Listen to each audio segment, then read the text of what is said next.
नमस्ते दोस्तों।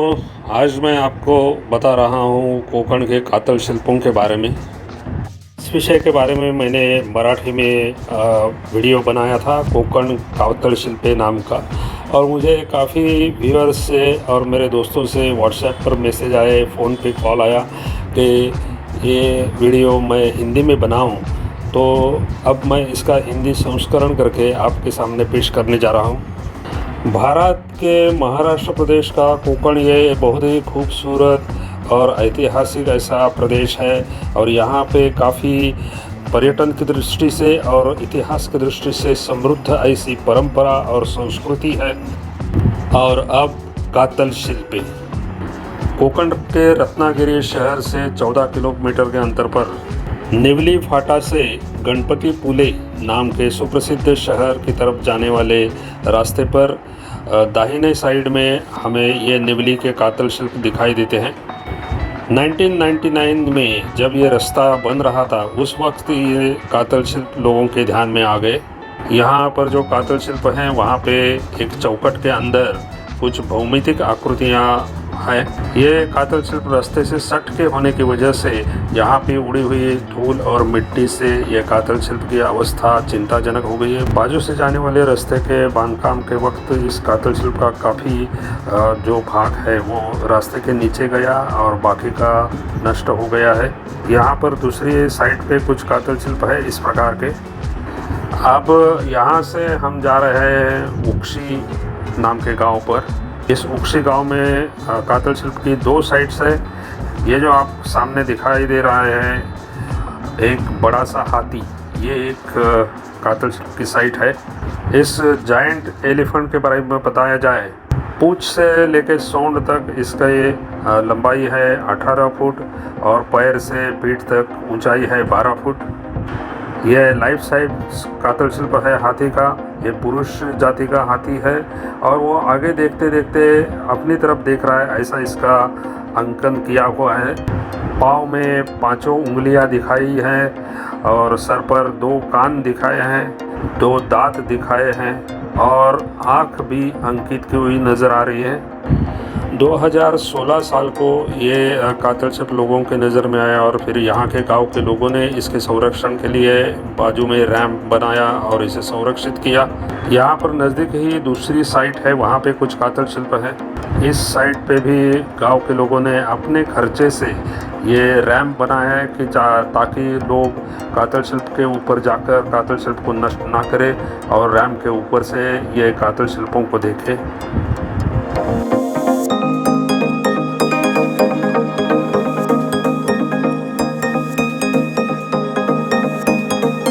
इस साइट पर काफ़ी भौमितिक स्वरूप के और कुछ एब्स्ट्रैक्ट डिज़ाइंस है।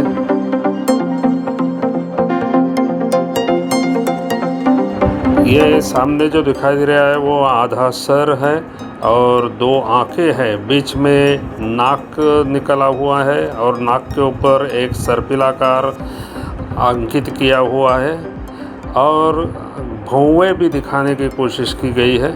ये सामने एक कंघी जैसे आकार है, उसके बाजू में एक लंबा आकृति निकाली हुई है कि शायद वो पुरुष लिंग के समान दिखाई दे रही है।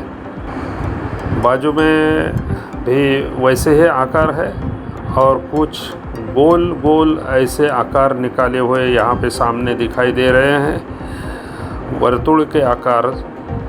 कुछ आकृतियों की संगति नहीं लगा सक रहे हैं।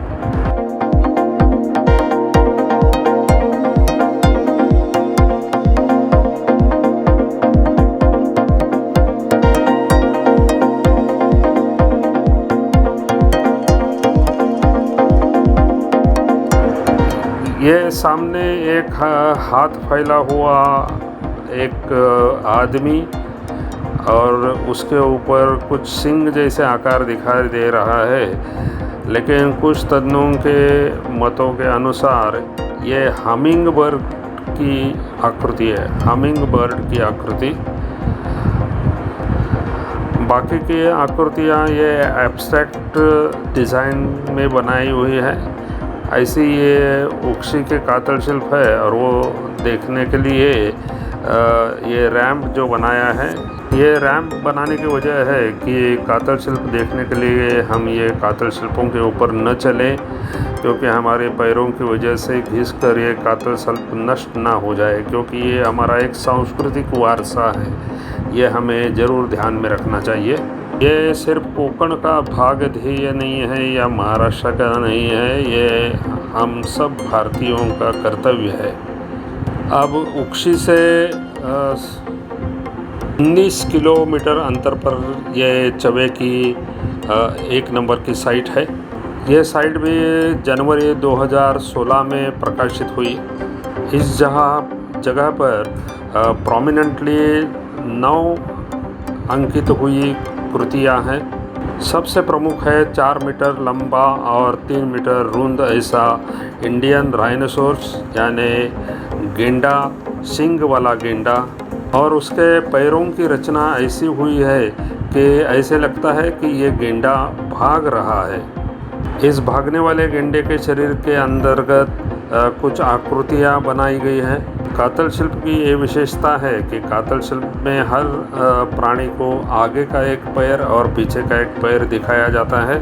जगह पर ऐसे ही मात्रा में वाघ का शिल्प है, तरस या हायना जैसा प्राणी है, एक कछुए की आकृति है, एक हिरन की आकृति है। प्राणियों को 2 कान दिखाए जाते हैं। तो इस चवे की 1 नंबर की साइट पे यहाँ के ग्रामस्थों ने कुछ सहकारी संस्थाओं के माध्यम से एक ऐसा स्ट्रक्चर बनाया हुआ है, बाम्बू से बना हुआ।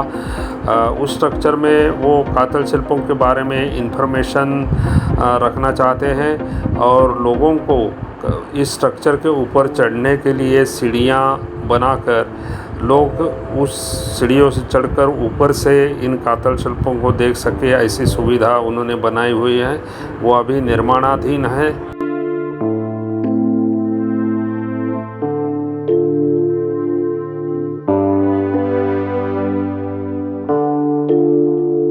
अब हम यहाँ से नज़दीक जो दूसरी साइट है चवी की, वहाँ पर आ गए हैं।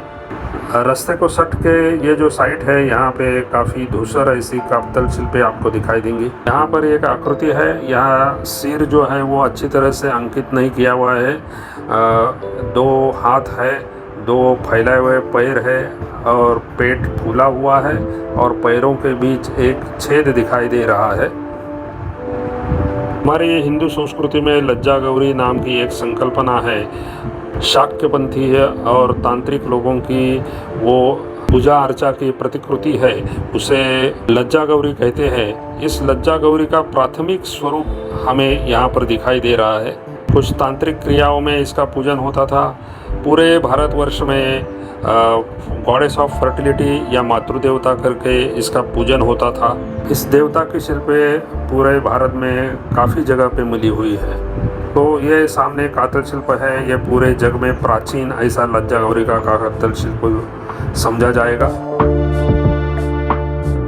यहाँ पर बाजू में ही जांभिया खड़क निकालने वाली खदानें हैं और उस खदानों की वजह से और उड़ती हुई मिट्टी की वजह से, रास्ते की नज़दीकी वजह से यहाँ की काफ़ी कातल शिल्पें ये धूसर हो गई है, धूमिल हो गई है। इसके बाद चवे से 57 किलोमीटर अंतर पे पूर्णगढ़, वहाँ पे जाके हमने वो किला देखा। छत्रपति शिवाजी महाराज का स्वराज्य का स्वप्न पूरा होने की वजह से उन्होंने शायद ये पूर्णगढ़ बनाया हुआ होगा।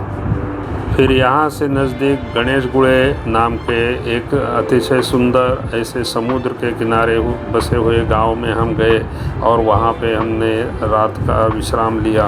कोंकण में जो काफ़ी बहुत सुंदर और बेहतरीन ऐसे समुद्र किनारे हैं, उनमें से एक है ये गणेशगुड़े का समुद्र किनारा।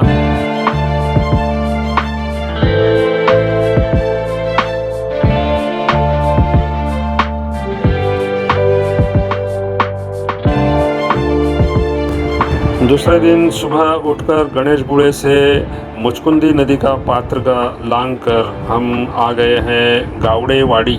ये जो गावखड़ी नाम के गांव का एक भाग है, वहाँ के बस स्टॉप के पास।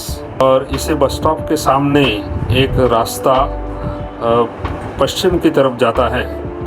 कच्चा रास्ता है, वो कच्चा रास्ता हमें ले जाता है कशेड़ी के कातल शिल्प की साइड की तरफ। रास्ते से 1 से 1.5 किलोमीटर अंदर ऐसे ये साइट है।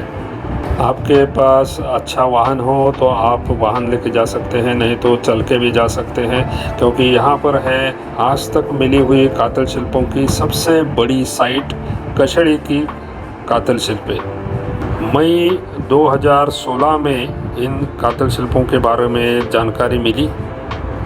इन कातल शिल्पों को देखते हुए हम देखेंगे कि कातल शिल्प यानी क्या है। इस जगह पर एक बहुत ही बड़ा जायंट ऐसा हाथी अंकित किया हुआ है, जो शायद 18 मीटर या 13 मीटर माप का है, और इसके शरीर के अंतर्भाग में कई आकृतियां अंकित की हुई है। इस हाथी के शरीर के बाहर के भाग में भी काफ़ी आकृतियां अंकित की हुई है। इस हाथी को भी 2 कान हैं, हाथी की पाँठ दिखाई दे रही है, और इस जगह पे कोई भी देखने का रैंप नहीं है, लेकिन हम बाजू से इस कातल शिल्प को देखेंगे तो अच्छा रहेगा। हाथी की सूंड और सूंड के 2 होंठ भी दिखाई दिए हैं, और इस हाथी के शरीर पे तकरीबन 82 आकृतियाँ अंकित किए हुए हैं। इस आकृतियों में ये शार्क की आकृति है, राइनोसोरस की आकृति है, काफ़ी बंदरों की आकृतियाँ चित्रित की हुई है। समुद्र के कुछ जलचर, शायद स्टारफिश, काफ़ी मासे, मछलियाँ और काफ़ी रेप्टाइल्स प्राणी भी, मगर, सुसर ऐसे यहाँ पे दिखाई देंगे। सामने आपको डॉल्फिन जैसे भी आकृति दिखाई देगी। कुछ आकृतियाँ हाथी के शरीर के बाहर भी अंकित की हुई है। उसमें भालू की आकृति है, एक कंगारू के जैसे दिखने वाला प्राणी दिखाई दिया है, एक छोटा हाथी है, उसकी सूंड लंबी है और कान बड़े हैं, ऐसा दिखाई देता है। यहाँ पर भी आप देखेंगे तो आगे का पैर, पीछे का पैर और 2 कान आपको यहाँ पे दिखाई देंगे हर प्राणी के। यहाँ पर टोटल 126 आकृतियाँ अभी तक तज्ञों ने गिनती की हुई उसके अनुसार है। यहाँ पर आप देखेंगे तो जलचर प्राणी है, जंगली प्राणी है, लेकिन कोई भी पालतू प्राणी अंकित किया हुआ नहीं है, जैसे कि गाय, बैल, घोड़ा या बकरी। तो जिन्होंने ये कातल शिल्प बनाए उन्हें शायद उस प्राणियों की संकल्पना नहीं होगी, उनका जंगली प्राणियों से ही ज़्यादा संबंध आया होगा। वो लोग प्राणी पालते नहीं होंगे, खेती नहीं करते होंगे और संपूर्णतः जंगली जीवन जीते होंगे।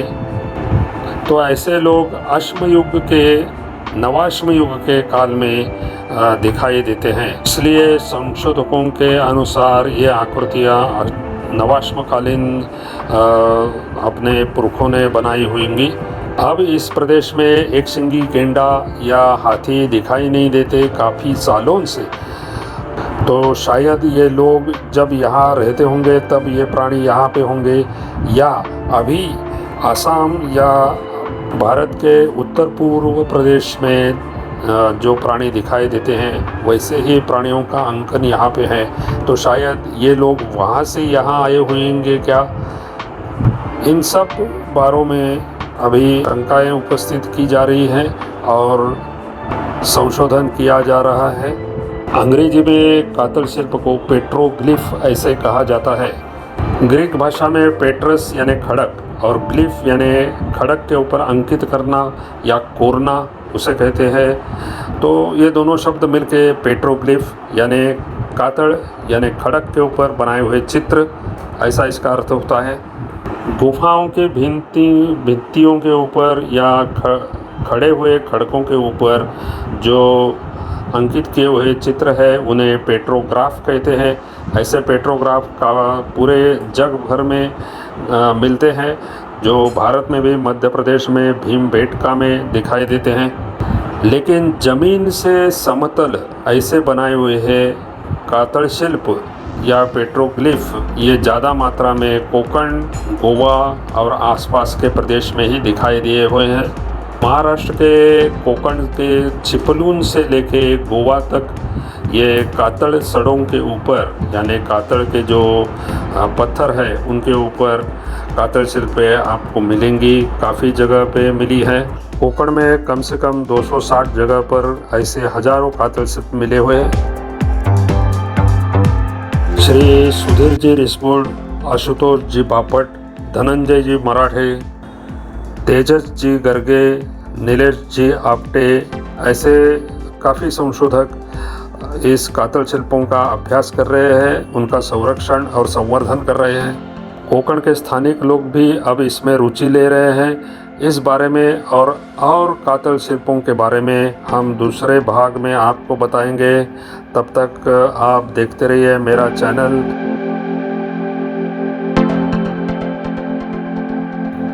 तब तक सब्सक्राइब करना, लाइक करना, शेयर करना मत भूलना। धन्यवाद।